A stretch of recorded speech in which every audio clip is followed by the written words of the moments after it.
So the attacks in Western Ukraine on the airfields at Lutsk and Ivano-Frankivsk, these are not a particularly surprising development. In fact, we actually expected to see attacks on these airfields a little bit earlier in the conflict.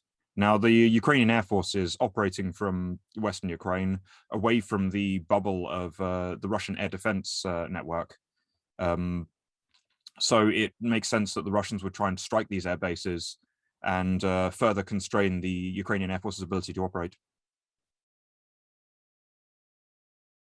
Now, the fact that the Russian military have deployed their convoy or elements of their convoy into the woods and forests in the surrounding area, it really looks like a defensive measure to allow the convoy to both better protect itself and also, with its artillery, strike at targets further out. This is also probably an indication that they don't expect to be able to encircle Kyiv quickly, and therefore don't expect the convoy to be moving imminently. Therefore, by dispersing, they can better protect themselves in the areas where they do hold ground.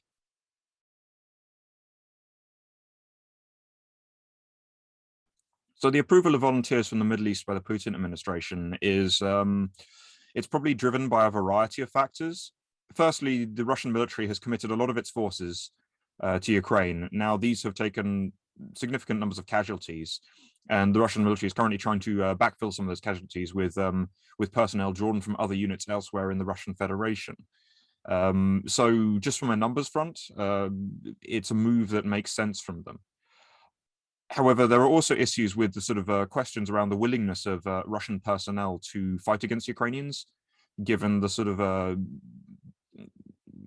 they have a lot of shared history. Many Russians will have either have some small part of Ukrainian ancestry or friends in Ukraine, or have spent time in Ukraine, have familiarity with the people and its culture, and therefore maybe not particularly willing to fight, and may also not entirely buy the Kremlin's propaganda, even if they have spent most of their time sort of in the Russian Federation being exposed to it. So by drawing upon volunteers from elsewhere, I think this is also something we saw with the sort of very public mobilization of Chechen forces as well. The Russian Federation, firstly, it's addressing some of its numbers issue, but it's also sending a message that it is sending personnel who are potentially more willing to fight. And because of having a level of combat experience, also will not have those psychological barriers to fighting. So there's an element of psychological operations there. So we haven't yet seen any evidence of Russia using chemical weapons in Ukraine. I think the Russian claims that the Ukrainians have a biological weapons program are not really credible. There's no real evidence for that. And also it's similar to the other information measures that the Russian Federation has taken, claims made about the Ukrainian government being fascist. I would put it in the same camp as that. The claim lacks credibility. Now, the possibility of Russia deploying chemical weapons is concerning, though. By starting to use that rhetoric, with regards to further developments in the conflict, the humanitarian situation in Ukraine will be very, very important.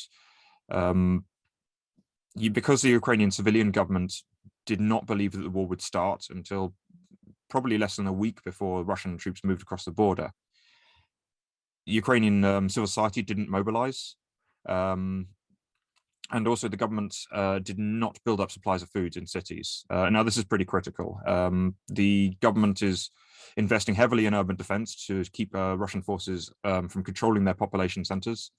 This is also militarily sensible because, given the disparity in capability, Ukrainian forces are much more survivable in urban areas and will be much more able to defend themselves than in open rural terrain, where they will be much more vulnerable to artillery attack and air attack.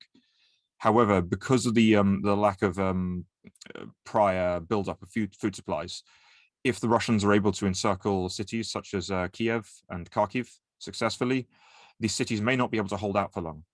Ukrainian cities normally only hold about 4 days worth of food in them, and although they've had some warning now that the invasion has started, their ability to build up further food supplies is not clear. If the Russian forces are able to encircle their cities, this could bring Ukraine to the negotiating table and force them into an unfavorable settlement.